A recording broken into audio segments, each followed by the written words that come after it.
Bonjour à toutes et à tous. Alors, du coup, le 8e Cèdre est un espace solidaire d'agriculture urbaine situé au croisement de l'avenue Berthelot et du boulevard des États-Unis, sur un ensemble de résidences d'habitat social qui s'appelle les résidences Eugène André et Paul Cazeneuve, qui appartiennent au bailleur social Grand Lyon Habitat. Ce projet est le fruit d'un partenariat entre donc Grand Lyon Habitat d'une part et puis l'entreprise coopérative Place Otero et le bureau d'études spécialisées en agriculture urbaine, le Grand Romanesco. Il est né en 2018 à l'occasion de l'appel à projet qui avait été lancé par le ministère de la Transition écologique. Cet appel à projet s'appelait Mon projet pour la planète. Appel à projet dont nous avons été lauréats et qui ont permis de démarrer toute l'ingénierie qui allait donner naissance au 8e Cèdre. Concrètement, le 8e Cèdre, c'est un espace qui se décompose en 3 espaces qui sont complémentaires entre eux. Le projet a été conçu à la manière d'un projet en permaculture, donc en réfléchissant à la fois aux interactions vertueuses entre les différents éléments, en travaillant sur les fonctions de ces différents éléments. Donc, un élément remplit plusieurs fonctions remplies par plusieurs éléments. On a réfléchi sur aux intrants et aux extrants qui pouvaient être créés à partir de ce projet-là. Et donc, les 3 espaces du 8e Cèdre répondent chacun à des objectifs complémentaires entre eux. Le premier espace, c'est un espace productif qui s'appelle la micro-ferme des États-Unis et qui est exploité par Philippe Zer, qui est maraîcher urbain. Donc, sur une surface utile d'environ 500 mètres carrés, il exploite 2 parcelles en maraîchage dit bio-intensif. L'ensemble des cultures sont ensuite revendues en circuit ultra court, puisque il les revend sur un cabanon qui jouxte les 2 parcelles, sous la forme d'un marché hebdomadaire, tous les mardis, je crois que les horaires maintenant, c'est entre 16h et 17h30. Donc les cultures sont vendues en priorité aux habitants à des tarifs qui soient accessibles pour eux. Et le reste des cultures non vendues sont écoulées dans des épiceries locales lyonnaises.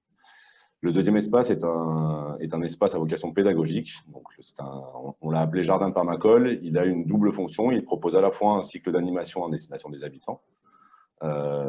Et puis, l'idée, c'était aussi de pouvoir ouvrir le lieu sur du public extérieur dans un cadre qui soit organisé, avec des animations proposées de manière plus générale au grand public, avec un travail très important qui a été fait autour d'un programme pédagogique, en lien notamment avec les établissements scolaires. Le format un peu restreint des 3 minutes m'empêchera de m'étendre plus sur le sujet, mais en tout cas, on a vraiment essayé d'enrichir ce programme pédagogique le plus possible et de le rendre cohérent avec l'ensemble du projet. On veut aussi que cet espace-là serve de lieu ressource, c'est-à-dire qu'il permette à la fois de montrer les potentialités en agriculture urbaine, donc un espace test où on montre tout ce qu'il est possible de faire pour cultiver en ville, dans un milieu contraint, en utilisant ces contraintes-là et en montrant et en voyant ce qu'il est possible de faire. Et puis à la fois un lieu ressource donc pour les acteurs qui touchent de près ou de loin l'agriculture urbaine, puisque c'est un mot valise en fait qui recouvre beaucoup de réalités. Et donc tout ce qui peut avoir de trait de près ou de loin l'agriculture urbaine, que des structures qui organisent leurs propres ateliers puissent le faire dans cet espace-là. Et le troisième et dernier espace, c'est un espace qu'on a voulu un petit peu plus expérimental, puisque on a décidé à la fois d'assumer un côté généreux et nourricier avec la mise en place de jardinières dans lesquelles des arbustes fruitiers, un certain nombre de plantes annuelles seront mises à disposition des habitants, avec la règle du premier arrivé, premier servi.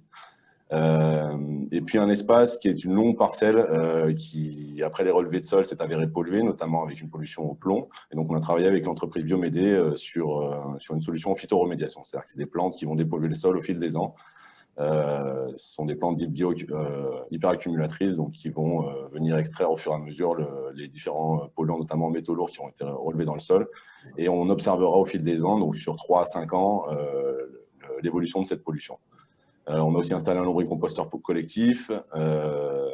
Et donc, le projet, dans son ensemble, a fait intervenir plus d'une quarantaine de partenaires. Ça a été une ingénierie qui a été longue et complexe, puisque multipartenariale.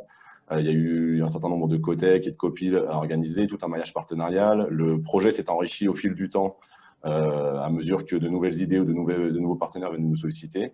Et puis, ce temps-là, donc, de 2 ans, entre le moment où il est né et le moment où il a pu démarrer ses activités, puisque la micro-ferme des États-Unis, gérée par Philippe Zer, a démarré en juillet. Le programme d'animation a pris un peu de retard à cause du Covid, donc il démarre d'ici 2 semaines. Mais donc, ce temps d'ingénierie-là a permis aussi d'associer les habitants, donc à la fois dans l'information, mais dans la concertation pour qu'ils puissent s'approprier le projet et qu'il leur appartienne, étant donné que ça se trouve, c'est d'abord un lieu de vie qu'on a souhaité ouvrir sur l'extérieur, mais c'était un lieu de vie, donc c'était important qu'ils puissent se l'approprier. Donc, on a organisé des sessions en porte-à-porte, des ateliers, on a participé à des fêtes de quartier. Tout ça a permis de créer une dynamique vertueuse autour du projet qui fonctionne, puisque le marché hebdomadaire rencontre à chaque fois un peu plus de succès. Et puis toute la dynamique habitant qu'on a construit avant le Covid et puis dans l'entre-deux confinements va pouvoir prendre enfin sa pleine mesure à partir du mois de mars 2021 avec le lancement d'un calendrier d'animation avec une quarantaine d'animations qui sont programmées pour le moment.